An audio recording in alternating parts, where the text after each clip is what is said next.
Muito boa tarde, queridos amigos.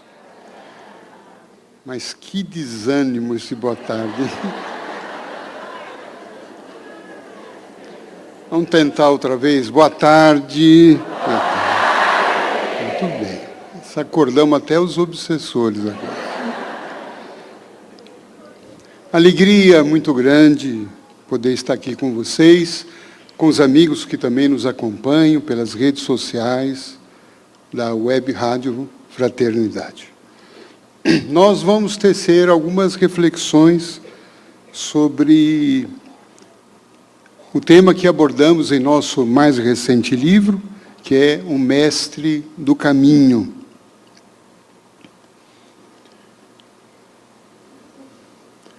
E nós gostaríamos de destacar dois pontos que, de alguma forma, compõem a estrutura central desse livro. Nós partimos aqui de uma mensagem, no capítulo 7, uma mensagem que veio do mundo espiritual, através de um benfeitor, que trabalhou no movimento espírita de São Paulo, do interior de São Paulo, o Servilho Marrone. Não é o da dupla Bruno e Marrone.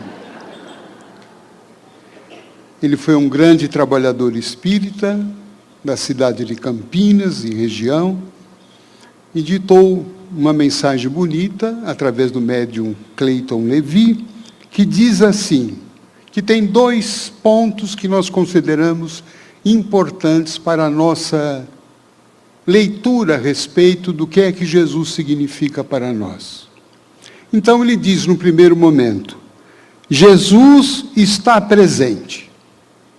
Esse é o primeiro ponto que eu gostaria de trazer com vocês.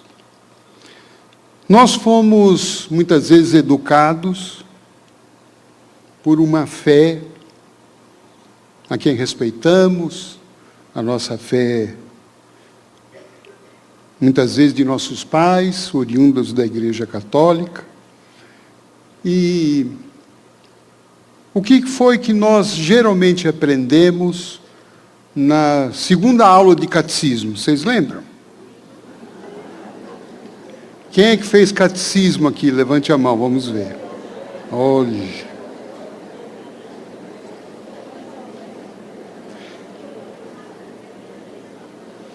Nesta aula, nós aprendemos duas coisas sobre Jesus.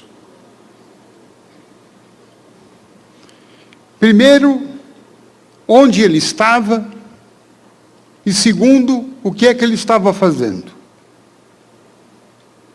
Então, onde Jesus estava? Aprendemos que ele está no céu. Não é o Congresso Espírita de Uberlândia. Não é? E ele estava fazendo o quê no céu? Sentado à direita de Deus Pai Todo-Poderoso. Então, essa concepção, a quem respeitamos, trouxe alguns problemas para nós. Pelo menos para mim. Porque nos colocou um Jesus, em primeiro lugar, distante, longe, inacessível, porque quem é que já esteve no céu? Não é o de Uberlândia. Quem é que já esteve nas regiões, celestiais? Talvez alguém aqui queira levantar a mão, mas a maioria de nós, talvez, não passou nem de longe. Lembro que Chico Xavier dizia que a gente não veio do céu. A gente veio das regiões umbralinas que circundam a terra. Então, esse Jesus no céu ficou muito longe, inacessível. E o segundo ponto é que esse Jesus que está no céu está sentado. Nós com tantos problemas aqui e ele sentado. Deve estar cansado. Cansado de nós, cansado da terra, de vez em quando ele deve olhar para aqui, para baixo, e falar, nossa, meus filhos estão brigando ainda, deixa eu sentar mais um pouco.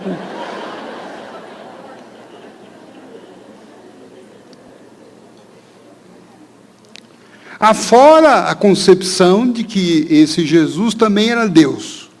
E aí piorou tudo. Porque além de estar no céu, sentado, e é Deus, como ele pode me inspirar a ser como ele, se eu sou diferente dele? Se eu sou feito de carne e osso, de sangue italiano, espanhol, português,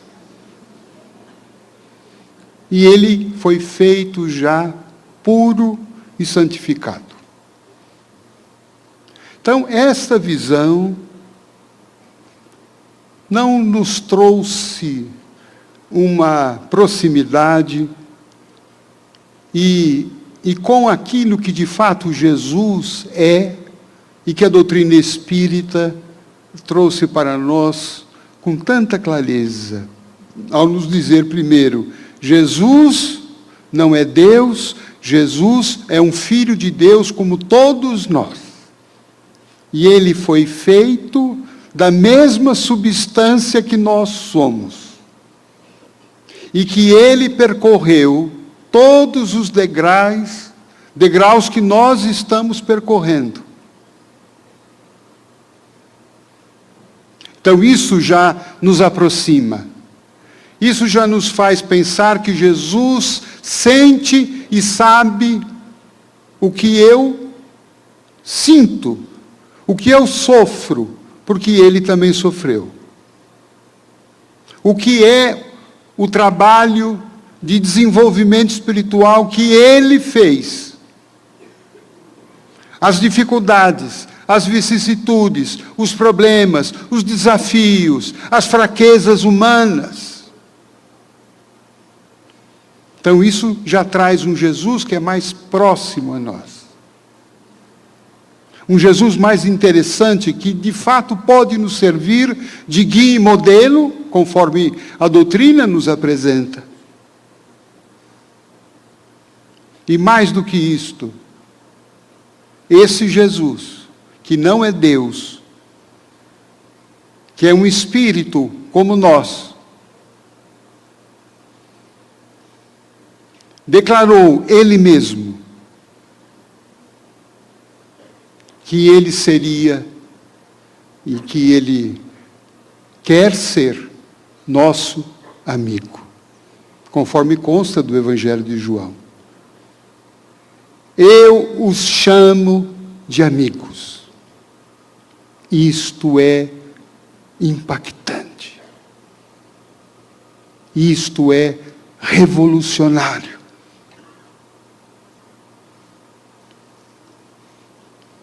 Porque o amigo é aquele que está próximo.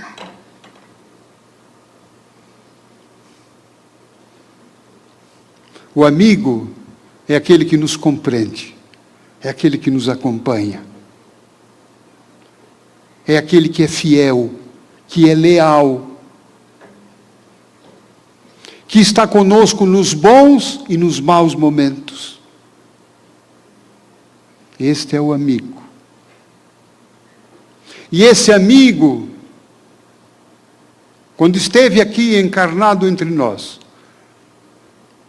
ao se despedir, quais foram as suas últimas palavras? Vamos voltar, quinta aula do catecismo, lembra? Quais foram as últimas palavras dele?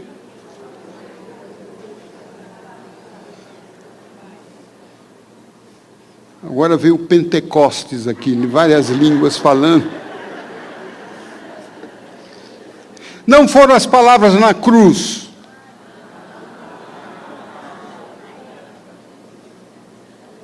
Não é?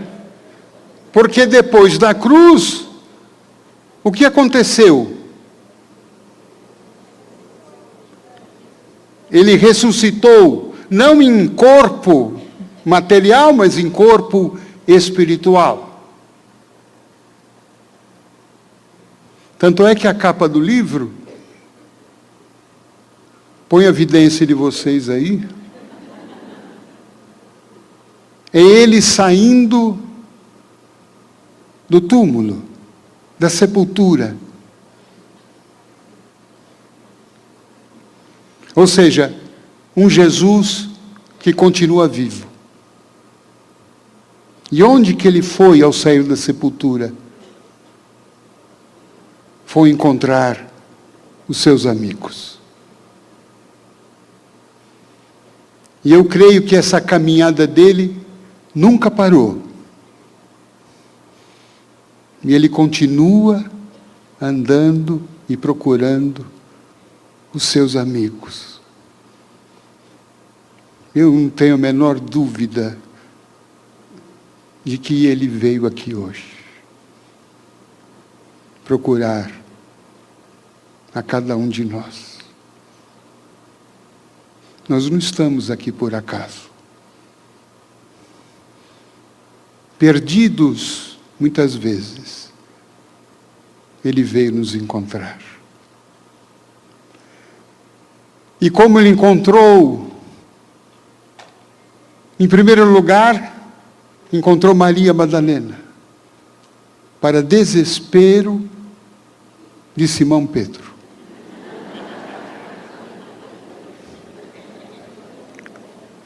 Imagine, foi encontrar aquela mulher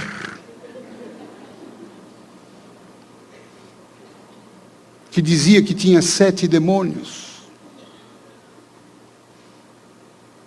Mas ele encontra depois, um a um, os discípulos de Emaús, até que encontra todos. E depois de estar com todos, por quanto tempo? Pasmem, 40 dias. E no final dos 40 dias, ele enfim disse, agora vocês precisam caminhar. E então, quais foram as últimas palavras dele?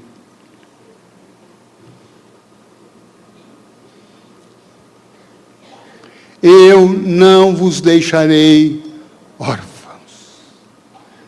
Eu estarei com vocês todos os dias da minha vida até o fim dos tempos. Eu estarei com vocês. Teriam sido palavras jogadas ao vento? Teria sido uma promessa vã? Teria Jesus falado algo que ele não poderia cumprir? Não. Por isso afirmamos, e a espiritualidade afirma, Jesus está presente. Alguns anos atrás, Dr. Bezerra de Menezes, pela mediunidade de Valdo Franco, afirmou, Jesus está na terra.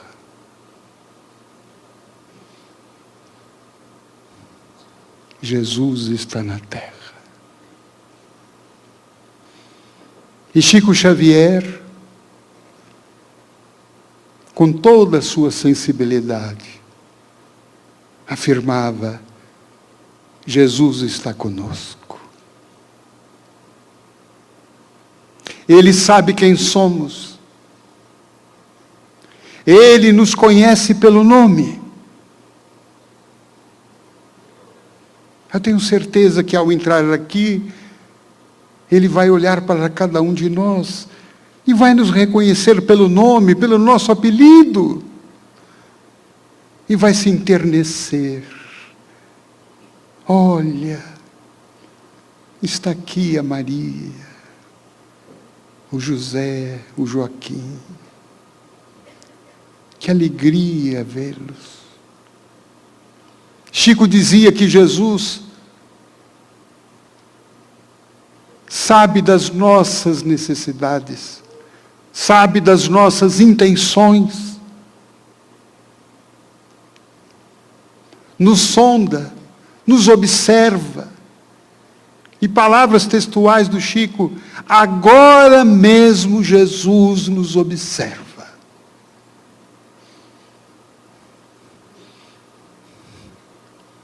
Sinta isso. Agora mesmo, Ele nos observa.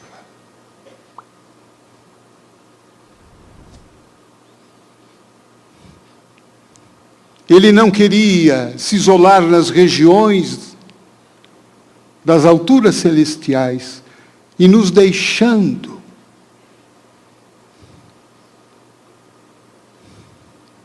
a sós, sem a sua assistência, sem a sua amizade, passando por tantos problemas pessoais e coletivos. Ele está conosco. Ele nos ouve. Então, esse Jesus presente que nós precisamos começar a cultivar. Mas um Jesus amigo. Um Jesus que nos compreende as quedas e nos dá a mão para nos levantar. Não um Jesus que nos julga. Ainda hoje, participando aqui do encontro com jovens, alguns jovens disseram, às vezes nós sentimos Jesus tão inacessível porque Ele é tão perfeito e nós somos tão ainda imperfeitos, e isto nós não sentimos que somos dignos da presença dEle. E eu pensei, esse pensamento dos jovens é da maioria de nós. De fato, nós somos imperfeitos, mas é por causa dessa imperfeição que Ele está conosco. Os perfeitos, Ele já não se preocupa mais. Vocês acham que Jesus está preocupado com Bezerra de Menezes? Está preocupado com Chico Xavier? Onde estão aqueles meninos? Não.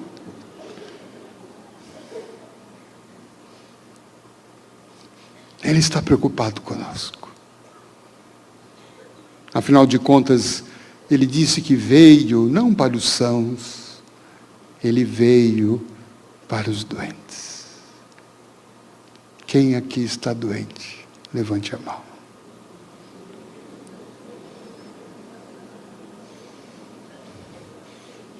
Estamos aqui 2.000 pessoas,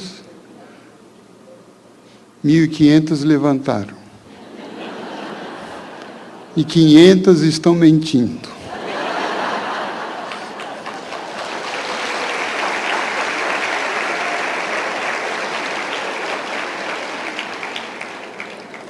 A gente pode não estar doente do corpo, o que é uma questão de tempo. Mas a gente está doente da alma. A gente está doente das emoções. Quem é que tem saúde emocional equilibrada? Quem aqui é uma pessoa zen? Zen paciência, né?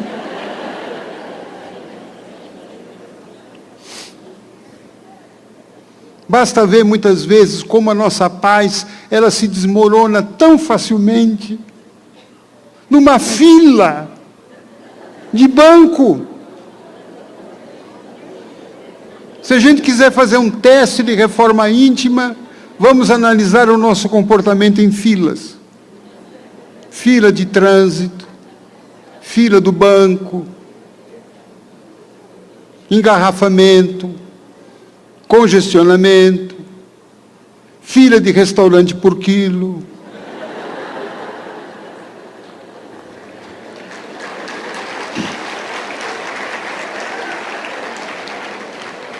Aquela simpática senhora na nossa frente, examinando a folha de alface, para baixo e para cima. E nós atrás dela, vibrando muito.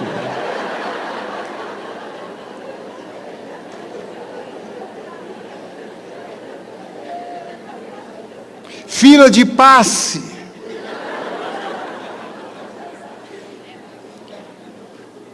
Eu estava em um centro espírita em São Paulo outro dia, e havia uma fila para entrar na sala de passe, e um senhor muito impaciente aguardava a sua vez.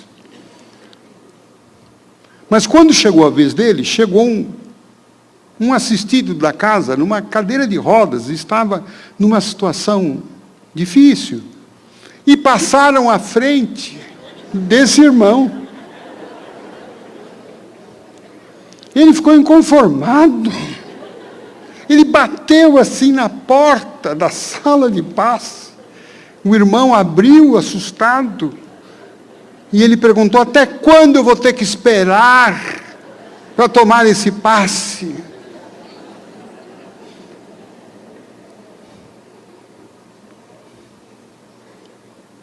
Então veja como nós somos desequilibrados, e parece que nós saímos da pandemia mais agitados. Vocês não acham?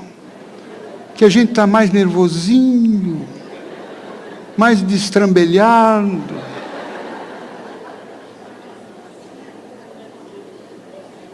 Mais ansioso. Parecendo que o mundo vai acabar.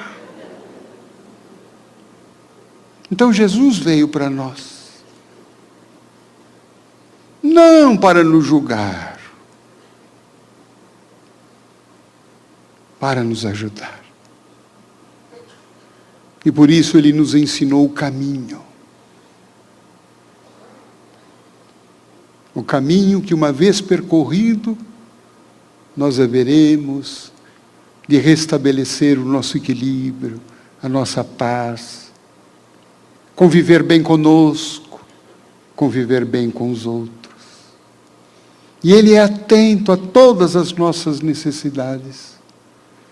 E aqui me recordo de um episódio vivido por Chico Xavier. Ele havia recebido a prescrição de um remédio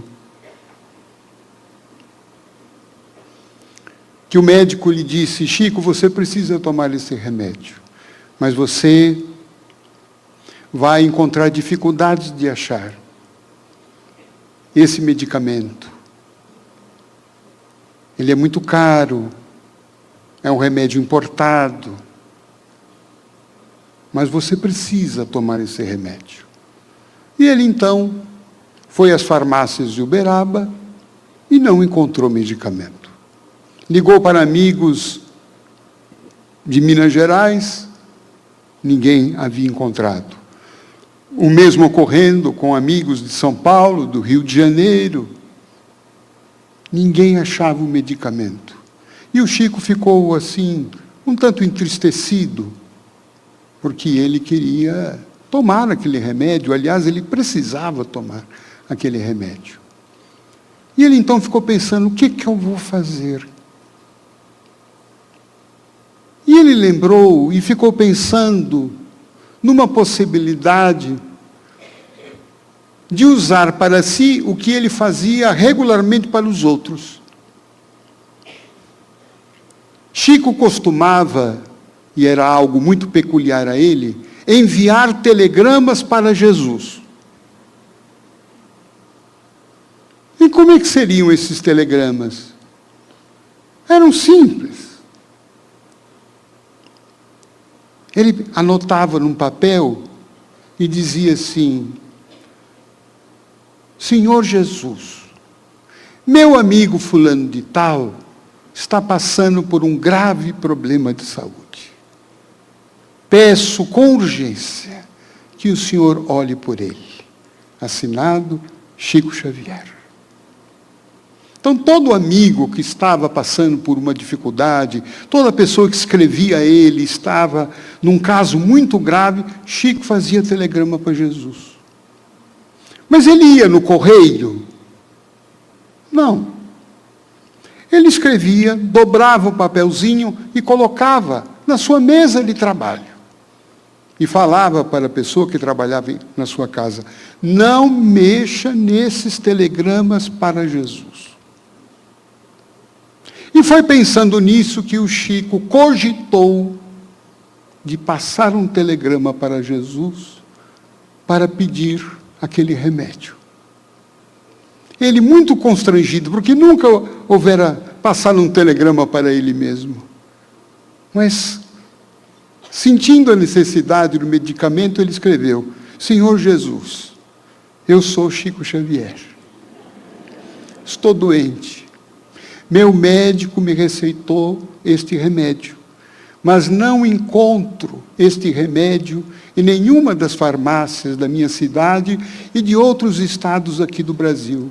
Por favor, com urgência, eu peço a sua ajuda. Assinado Chico Xavier. E dobrou o papel. E continuou a vida. 4, 5 dias depois, o correio chega. Entregam a ele uma caixa. O Chico olhou a caixa, olhou, falou: ai. Abriu a caixa, para sua surpresa, o remédio. Falou: nossa, o remédio. Foi correndo ver quem era o remetente. Não tinha remetente. A única coisa que ele pôde perceber é que a correspondência havia vindo do Rio Grande do Sul. Chico ligou para alguns amigos que tinha por lá. Ninguém sabia da história do remédio. E o Chico, então, ficou muito intrigado. Quem é que mandou esse remédio? Quem é que mandou esse remédio? Ele ficou tão perturbado com isto, que o Espírito Emmanuel lhe apareceu e falou: Chico, por que você está tão agitado? Foi um remédio aqui que eu recebi, eu não sei quem é que me mandou, veio na caixa e falou e falou. E Emmanuel disse assim: mas Chico, para quem você pediu esse remédio? Olha, eu mandei um telegrama para Jesus. Então, está solucionada a sua dúvida. Foi Jesus quem mandou. Foi Jesus quem mandou? E o remetente? Olha, Chico, o que eu posso te contar é o seguinte. Seu pedido chegou, seu telegrama chegou. E Jesus chamou seus auxiliares e disse: meu amigo Chico Xavier está precisando deste remédio. Procurem para ele. E nós saímos atrás do remédio para você. Agora, tome o remédio. E não pergunte mais nada.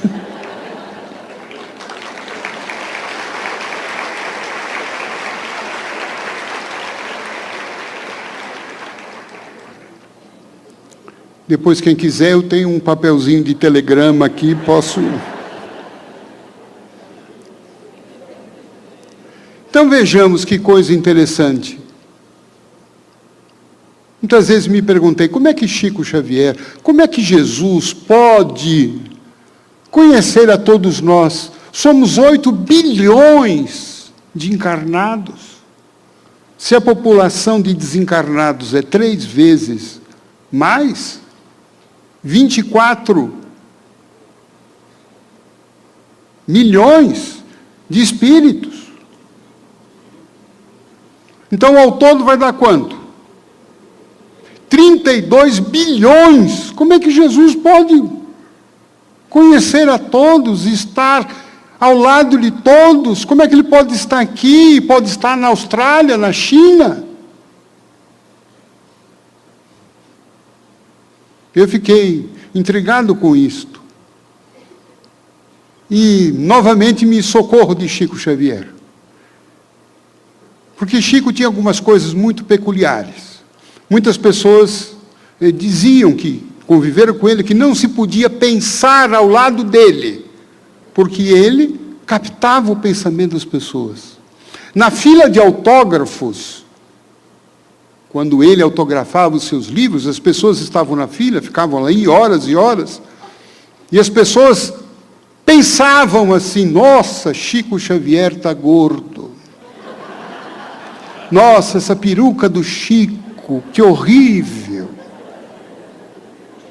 Nossa, o Chico Xavier está parecendo um sapo.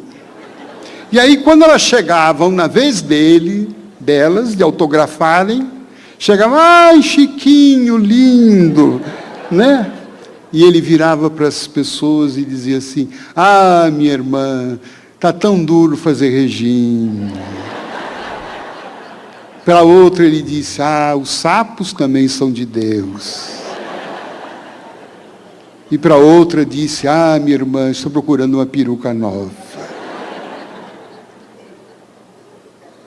Ele falava o nome das pessoas sem conhecê-las. Como isso era possível? A NASA esteve para pesquisar Chico Xavier. E fizeram testes para poder medir o tamanho da aura de Chico Xavier. Quanto será que mede a nossa aura? Vocês já mediram? Alguém já falou para vocês?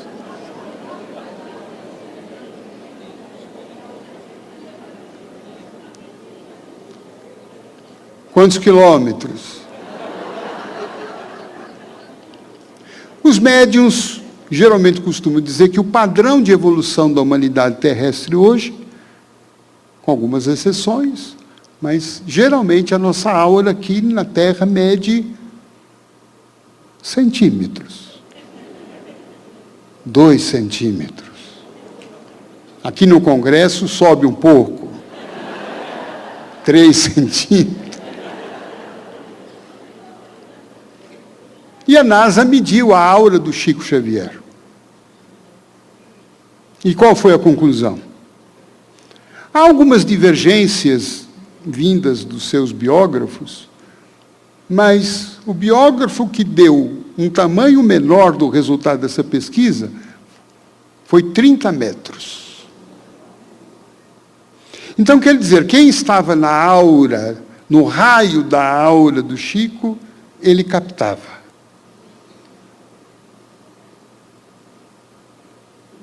Agora eu pergunto, qual é o tamanho da aura de Jesus?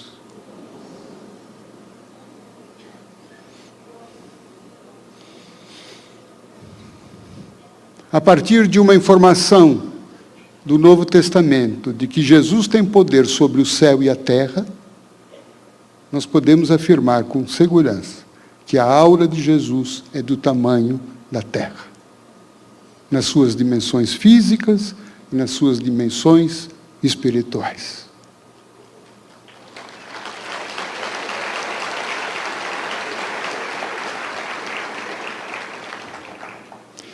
Por isso que não há um canto sequer, uma pessoa sequer, que não esteja sob o olhar do Cristo.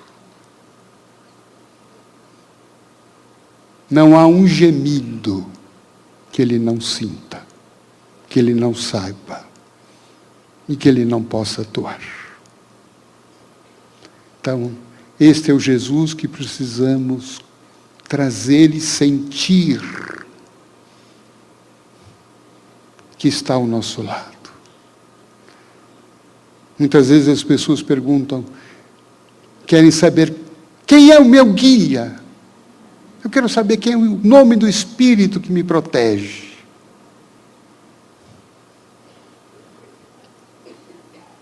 Que tal Jesus? Ele é o nosso guia.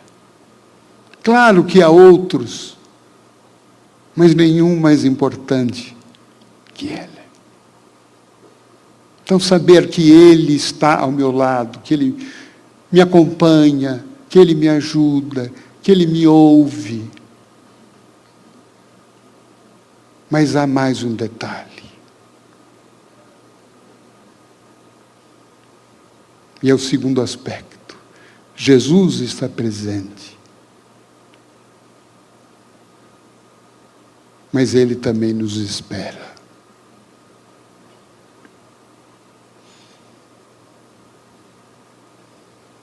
Ele está esperando o convite que Ele nos fez. Vinde a mim. Vem. Me segue. Seja meu amigo. E onde nós vamos encontrar Jesus?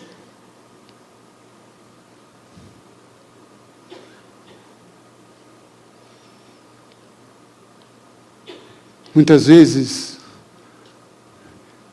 achamos que é no templo, que é no centro, que é algum lugar místico. Mas onde encontrar Jesus? E Ele nos deu uma pista, uma senha.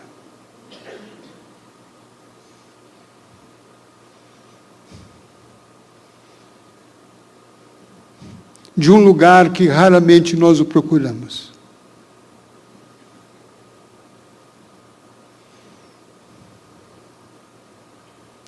Quando Ele disse aos seus discípulos: todas as vezes em que vocês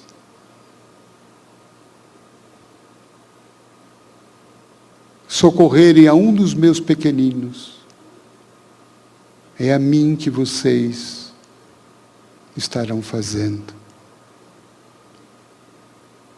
Todas as vezes em que vocês derem pão a quem tem fome, água a quem tem sede, remédio a quem está doente, todas as vezes em que vocês visitarem a quem está preso, a que vocês acolherem os estrangeiros, é a mim que vocês fizeram.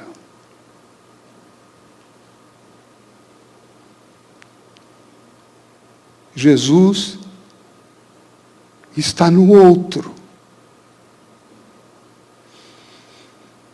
Eu demorei tanto para entender isso.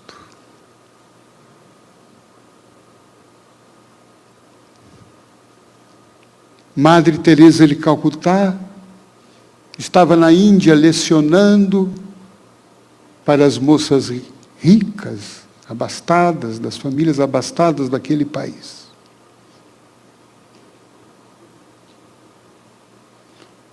Todos os dias, ao passar de frente ao altar, ela se ajoelhava. Ali estava o crucifixo, Jesus crucificado, a imagem. Ela se ajoelhava. E um dia, ela leu o letreiro ali no crucifixo de palavras que Jesus disse quando estava na cruz. Tenho sede. E ela se perguntou: o que é que eu tenho feito para saciar a sede de Jesus?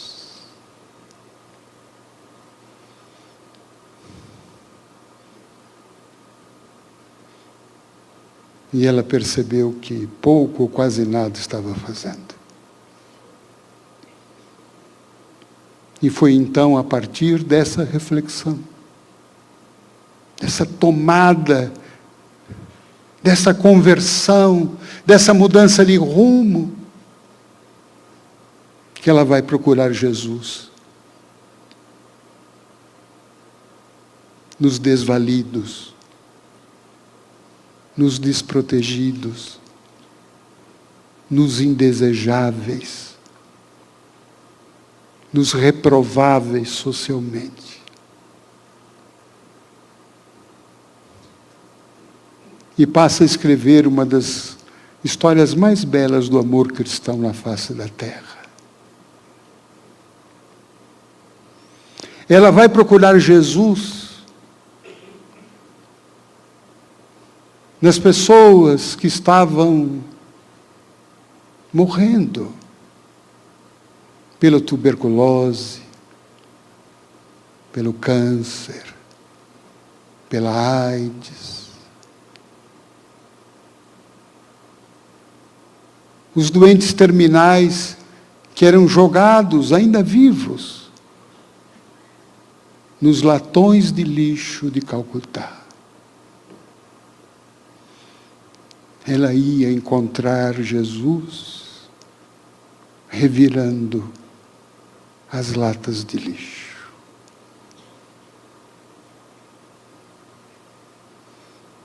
Encontrava os doentes, já quase desfalecidos. E ela os retirava, enxugava o rosto,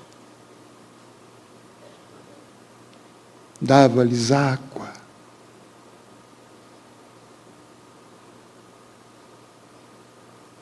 Falava-lhes palavras de esperança.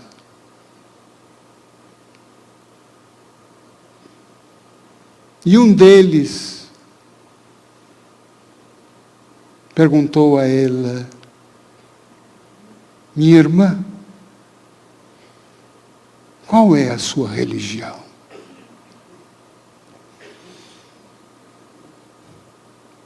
E ela perguntou: por que você quer saber? A minha religião.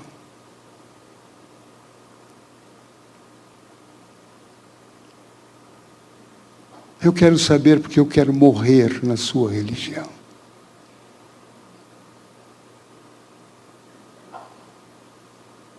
Ela teve o ímpeto de dizer, a princípio, que a religião dela era o cristianismo, o catolicismo. Mas ela disse para si mesma: isso não importa. Virou para aquele irmão que estava fazendo a sua passagem e disse: a minha religião mesmo é o amor. E é em nome do amor que eu estou aqui. E ela lhe dá um beijo na testa. Daquele irmão suarento, moribundo, doente, contagioso, sujo, imundo, fedorento. Ela lhe dá um beijo.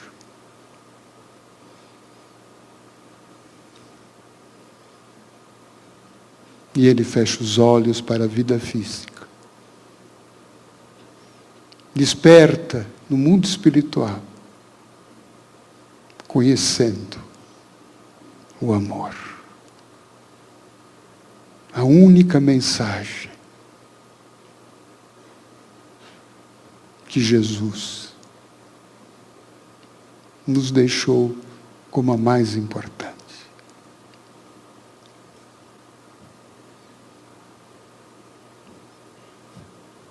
O mistério,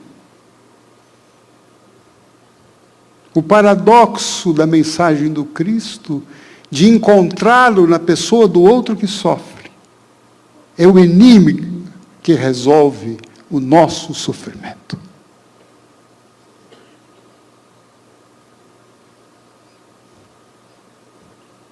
Nós encontraremos a cura para as nossas dores, sobretudo as dores da alma, que desaguam no corpo, quando nós formos capazes de saciar a sede de Jesus no outro.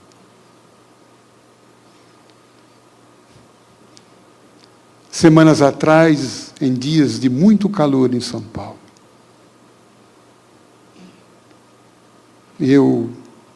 e falo isso sem nenhum intuito de promoção pessoal, mas comprei uns vasilhames d'água, umas garrafas, para levar a moradores de rua. Estava eu, um dos meus filhos. E andamos pelo bairro, mais ou menos na hora do almoço.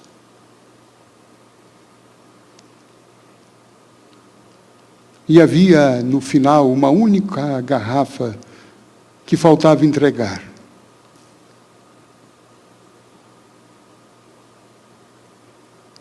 Já havíamos ali andando umas 3 ou 4 horas. E aí avistamos um irmão caído na sarjeta. E, curiosamente, eu estava morrendo de sede. E eu olhava por aquela garrafa e dizia, tomo eu ou dou? E fiquei naquele impasse. Mas ao olhar aquele irmão caído na sarjeta, eu falei, não, vamos dar a ele. Ao chegar em casa, eu tenho água. E demos. Ele viu a garrafa, ele ficou tão feliz, abriu na hora, e ele começou a tomar, e tomar, e tomar, e eu acompanhando, ele tomando aquela água com uma necessidade, com um prazer.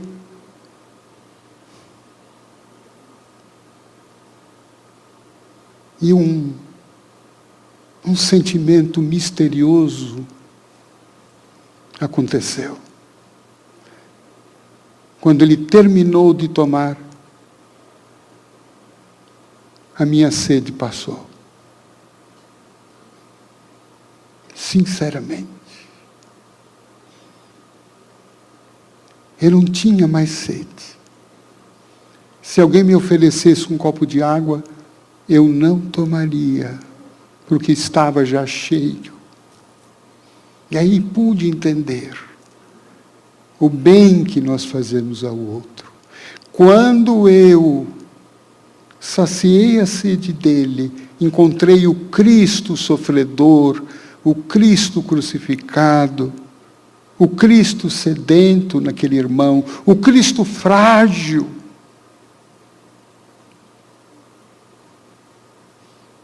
Cristo se fez frágil.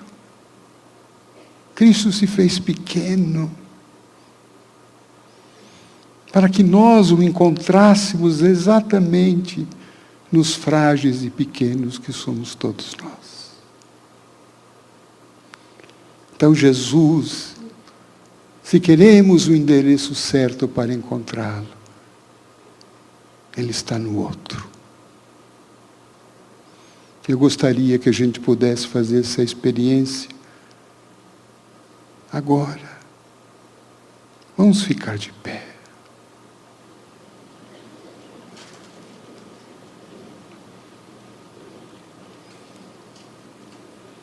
O Cristo está aqui. Ele está no meio de nós. Cremos nisto? E aonde?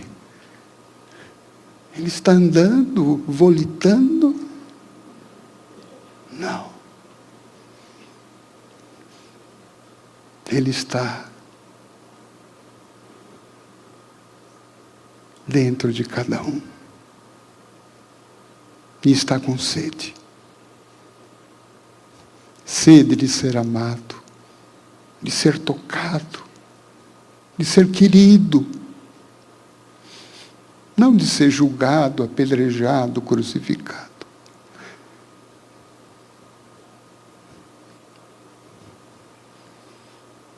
Sacia a sede desse Cristo. Olhe para o seu irmão da direita, da esquerda. Faça desse momento o teu encontro com Jesus. Abrace.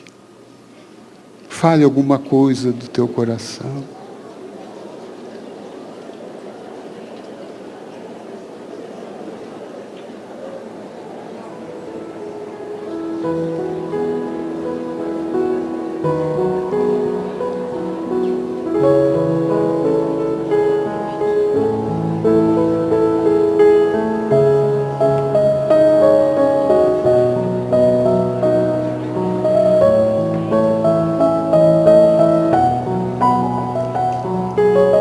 cure a tua solidão,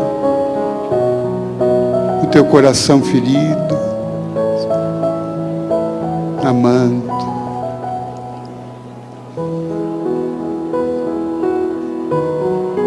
E eu proponho que agora a gente possa cantar uma música muito bonita, vamos ficar de pé ainda, de Roberto Carlos. Como é grande o meu amor por você. Nós vamos dedicar essa música a Jesus. O nosso grande amor é Jesus. Mas não o Jesus que está sentado à direita do Deus Pai, mas um Jesus que está escondido no teu irmão. Vamos? Então nós vamos cantar olhando um para os outros. E eu vou puxar aqui do meu jeito. Eu tenho tanto para te falar, mas com palavras não sei dizer. Olhando do lado agora, hein? Como é grande o meu amor por você. E não há nada para comparar, para poder lhe explicar como é grande o meu amor por você.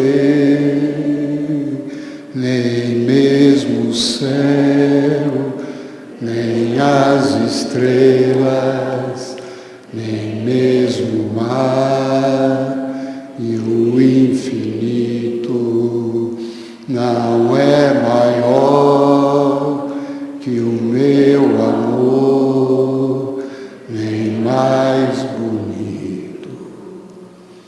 Me desespero a procurar alguma forma de lhe falar como é grande o meu amor por você. Agora puxando firme, hein? Nunca se esqueça nem um segundo que eu tenho amor maior que o mundo. Como é grande o meu amor por você. Viva o Cristo! Um beijo no coração.